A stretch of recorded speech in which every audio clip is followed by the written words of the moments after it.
Hey, what's happening? SirJames coming at you guys with another video. In today's video, I'm here to give you guys my unboxing of this, my newest capture card, known as the AVerMedia Live Gamer Portable 2 Plus.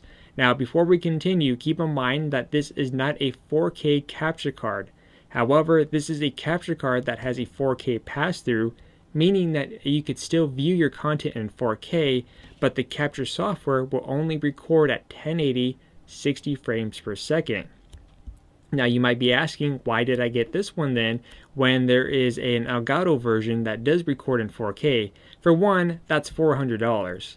And two, based on the hefty requirements, I would actually need to upgrade to an Intel Core i7 6th generation, which mine is currently a 4th gen. So on top of the upgrade and capture card, I would be looking at close to $800. So my choices were either spend close to $800 just to use a capture card, or spend $200 and have plenty of money to spend during Black Friday. So, I mean, it's kind of obvious, at least until a later point in time where there's more options out there. But for now, there's really not too many. So let's go ahead and get into this. So for the purpose of this, I will not use my knife to unbox this because YouTube, as a little bot system where it marks videos as not ad friendly, seems to be a bit of a mess. So for the purpose of making this as kid friendly as possible, I will use this file, courtesy of YouTube. So if you know the situation of YouTube, then you guys know they have this bot system going around. My unboxing video of the Xbox One X was flagged as not ad friendly. So I think it's probably because I used a knife to safely remove a couple pieces of tape. I don't know what it is, but hopefully that will get fixed here soon.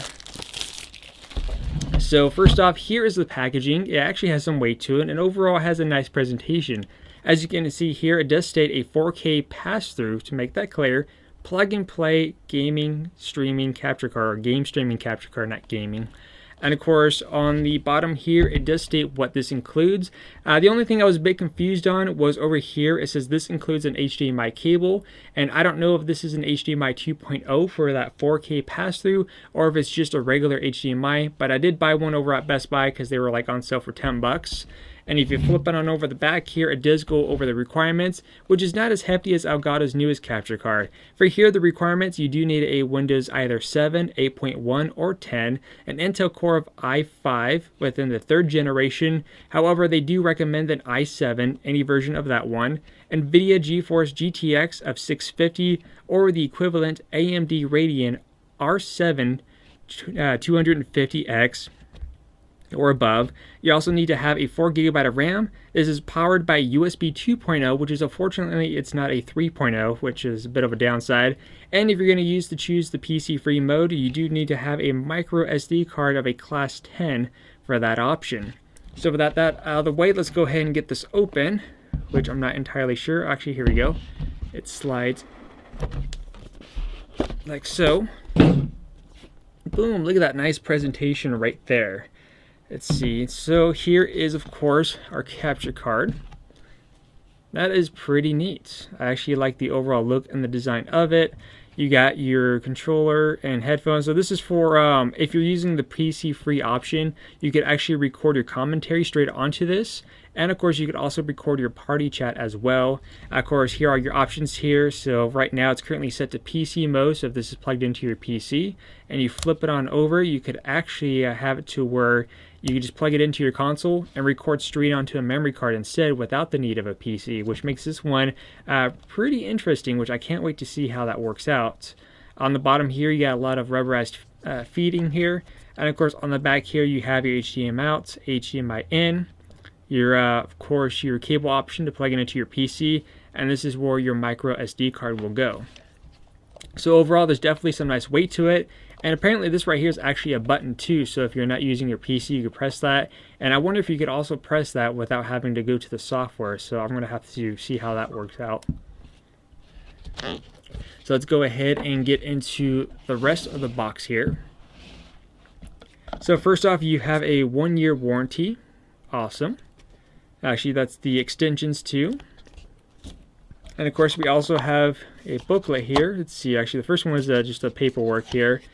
This folds out and it's basically kind of showing some of their other products that they have on their site, whatever catches your initial interest. So actually they have a bunch of different things here. Pretty neat. I'm going to have to kind of look into that. And of course here you have your quick start guide, which gives you all the main detail instructions showing you how to connect it, how to use the PC free option. Pretty neat. And of course we have our braided cable. Pretty nice. I love it when companies use a braided cable because it's much more heavy duty. And this will of course be connected to the capture card into your PC. It's gold plated as well, nice and shiny. But like I said, unfortunately it's not a 3.0 cable. This is still a 2.0 cable. But it's gold plated, so I mean there's a little bit of positive there. The only reason why I like the 3.0 cable slot is because it has much more of a faster data transfer. You also have a 3.5 millimeter audio jack, which will, I believe, I'm not sure exactly what this is for. I think if you're using the party chat option, or if it's for plugging in your headset to the actual card itself for that option. But for the most part, if you're hooking this up to your computer, you may not need this at all. And of course, you also have your HDMI cable. Let's see if it says it right here. It doesn't state whether or not if it's an HDMI 2.0 or not. I think this is just a regular HDMI cable. So you may need to have an extra 4K cable if you don't already have one. So once again, of course, you got your nice capture card out of the box, an HDMI cable, your USB cable, a 3.5 cable, of course, a warranty, quick start guide, and of course a flyer going over some of their other products.